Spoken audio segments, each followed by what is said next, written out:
بھارت کے بہت دانشور شمار ہوتے وزیر خارجہ خاندانی ڈپلومیٹ جو جے شنکر، ان کے والد نہ صرف سفارتکار تھے بلکہ انہیں بہت بڑا فلاسفر مانا جاتا ہے، یعنی کہ بی جے پی کی جو ہند دوا ہے۔ ان کی ساری زندگی جو ہے وہ ڈپلومیسی میں گزری، خارجہ سیکرٹری تھے۔ آج وہاں پہ آل پارٹیز کانفرنس ہو رہی تھی انڈیا میں، اس میں موصوف فرماتے ہیں کہ ہم نہیں بول سکتے کیوں؟ ارے بروکر کو اردو میں کیا کہتے ہیں؟ دلال ہی کہتے ہیں۔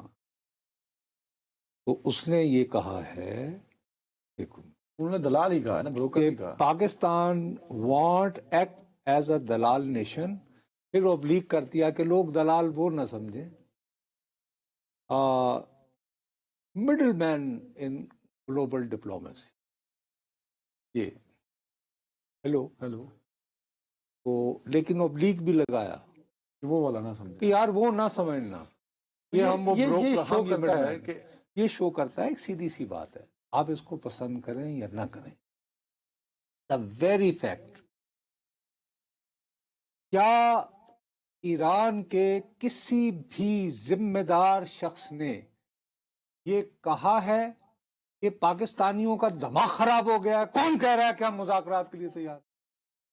کوئی ایک بتاؤ۔ آج فورن آفس نے شکریہ ادا کیا کہ پاکستان کی کوششوں، کوئی ایک بتاؤ سر۔ آج ایران کے فورن آفس نے کہا ہم پاکستان، وہی آپ سے عرض کر رہا ہوں نا، میں آپ کے آگے رو رہا ہوں، پھر آپ کو میں 2-3 پوائنٹس دے رہا ہوں، پلیز ان پہ غور کرتے چلے جائیں۔ بار بار میں کہے چلے جا رہا ہوں، ٹرمپ کو خواب آیا کہ جی مذاکرات کے لیے ان کو نہیں ڈیپیوٹ کرنا میں نے۔ جو مجتبی خامنہئی جو اب سپریم لیڈر ہیں، ان کی دوبارہ پوسٹ کی گئی آج، وہ بھی فرانسیسی زبان میں، اور اس میں اس خواہش کا اظہار ہے کہ جی میں پاکستان اور افغانستان کے ساتھ، تو یہ ایک گرم جوشی کا پاکستان کے ساتھ اپنے تعلقات کا ایک اظہار ہے نا۔ تو وہ تو کہیں بھی یہ نہیں کہہ رہے۔ اب ان کا پیغام یہ ہے کہ امریکہ اگر تم واقعی سنجیدہ ہو تو خالی یہ 2 چہرے بدلنا سے کام نہیں ہوگا، یہ 2 کام کرو، ایک تو جنگ اور یہ 15 نکات وغیرہ یہ بھی بھول جاؤ، یہ کسی طرح ساتھ میں جنگ بندی کے بھی کچھ اشارے دو نا۔ اب فرض کرو، اب اس وقت چل رہا ہے، مجھے تو وہ آتے ہی نہیں، آج کل کے جو اچھے ینگ لڑکے ہیں ان کو پتہ ہے، انہوں نے وہ جو جب یعنی پریزیڈنٹ یا وائس پریزیڈنٹ امریکہ کا وہ جن طیاروں میں سفر کرتا ہے، وہ کو گلم یعنی ان کو اس کو یعنی 3 کہتا ہے، وہ گلف سٹریم 3 یا پتہ ان کو نہیں، وہ کر لیتے ہیں، مارک کر کے اس کی موبلٹی دیکھ لیتے ہیں۔ نہیں، اس میں ایک تو وہ جہاز ہے نا جس میں خود بیٹھا ہوا ہے، ٹرمپ ایئر فورس 1۔ ایک وہ جو ہوتا ہے کہ اس کا جو سٹاف ہے وہ جہاز لے کر فرض کرو کسی ملک میں آنا ہے، وہ وہاں سے روانہ ہو کے جرمنی ہو کے، تو وہ سارا اس کا انالیسس وہ کہہ رہے ہیں کہ یہ جو پیٹرن بتا رہا ہے، وہ پیٹرن یہ بتا رہا ہے کہ امریکہ کے نائب صدر جے ڈی وینس جو ہے وہ مشرقہ وسطیٰ کے کسی ملک کے لیے نکلنے والے ہیں۔ اب یہ بھی ہو سکتا ہے مثال کے طور پر ہے ایسے کہ کل کو میرا گریبان نہ پکڑ لینا، آپ تو سے تیا کیا سی فرض کرو۔ اچھا، اور جرمنی میں ایک ایئر فورس جو ان کا اپنا اڈا ہے امریکنوں کا، وہاں اس کی ری فیولنگ تک کا ریکارڈ ان کا جو ابھی تک کے نہیں چلا ہے۔ ہاں ٹھیک ہے، ہو گئی بات۔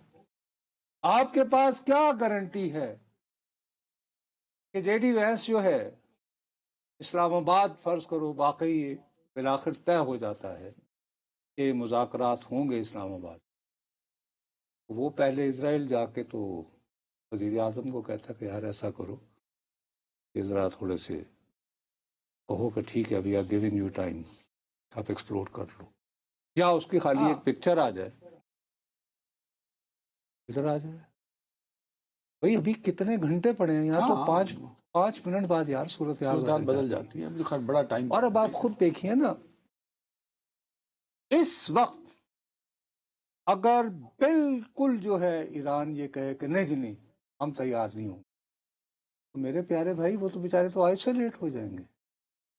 انہیں انگیج رکھنا ہے کہیں بھی۔ سوال یہ کہ بھائی کیونکہ اس میں پاکستان ایک نہیں ہے یار، مصر ہے، ابھی مصری وزیر خارجہ کا نہیں چل رہا، میں نے بتایا نا، ان کا بیان چل رہا ہے کہ نہیں جی ہم کوششیں جاری رکھیں گے، پاکستان ترکیہ اور ہم کوشش جاری رکھیں گے۔ ترکیہ بھی جو ہے وہ اپنی ہوپ کو گیو اپ نہیں کر رہا، کہہ رہے ہیں کہ جی ہم کوششیں جاری رکھیں گے. اسی طرح ہم میں سے اب یہ اتنی دیر پہلے آ گیا ہے نا, ابھی تک کو فارن آفس کا کوئی ہمارا ریئیکشن آیا کہ ہمیں بڑی مایوسی ہوئی ہے, ہمیں یہ امید نہیں تھی. ان کی جانب سے بھی یہ نہیں کہا کہ ایسی بات ان کا انداز جو انہوں نے اور کہا وہ بھی نہیں کہہ رہے. انہوں نے کہا اس کو ترتیب دے لیں, پہلے یہ کریں پھر آگے بڑھتے ہیں. بھائی جنگ بند کرنا ہے تو عارضی نہیں ہونی چاہیے, مستقل ہونا چاہیے. اب یہ ساری تفصیلات کیسے طے ہوں گی؟ بات چیت کے ذریعے, بات چیت کے ذریعے ہی ہوں گی نا میرے بابو. ہوا میں تو نہیں ہوگی نا, آف کورس ہوا میں نہیں ہوگی. اور پھر اس کے بعد تم مجھے بات بتاؤ, اس وقت جتنی ایک بھارت کی تو جلن سمجھ میں آتی ہے. میں as a humble student of سفارتکاری میں یہ کہتا ہوں کہ پاکستان کے بعد یہ دوسرا بڑا موقع ہے جبکہ آپ کا ایک گلوبل وہ ہوا ہے. پہلا کون سا تھا؟ تب جب ڈاکٹر کیسنجر حلیہ بدل کے یہاں سے بہانہ لگایا کہ میرا پیٹ خراب ہے, نتھیا گلی چلا گیا, اور پھر وہ چین جا کے تو اوپننگ ہوئی. It is that kind of historic opening. آپ کا خیال ہے انڈیا اس کے بارے میں خوش محسوس کر رہا ہوگا؟ اور ان کی اپنی مڈل مین کا اور ان کے اپنے بروکر ہونے کا, جے شنکر صاحب جو لکھ رہے ہیں, دلال ہونے کا بول سکتے, یہ شخص جو ہے یہ وہ شخص ہے جس نے امریکہ اور انڈیا کا جو ہے وہ نیوکلیر معاہدہ کروایا تھا. نہیں بس میسٹر دے, اور اس کے لیے لوک سبھا سے ووٹ حاصل کرنے کے لیے نوٹوں کو دیا گیا تھا. یوں منموہن سنگھ صاحب کی حکومت کے بعد چونکہ اکثریت نہیں تھی. تو بھائی صاحب جتنی خدمت آپ اس سلسلے میں بطور دلال آپ بطور کر پر چکے کرتے ہیں, اب تو پرفیکٹ دلال ہے. آپ تو یہ کہ انہوں نے اپنے آپ کو پیش کیا جب روس اور یوکرین کی جنگ ہو رہی تھی. ارے بابو میں وہی کہہ رہا ہوں, ہم اس بحث میں الجھنا نہیں چاہتے, ٹھیک ہے, لیکن ہمیں ان کے لیول پہ جانے کا کوئی شوق نہیں وہ ہے. تسی نہ جاؤ, چلو میں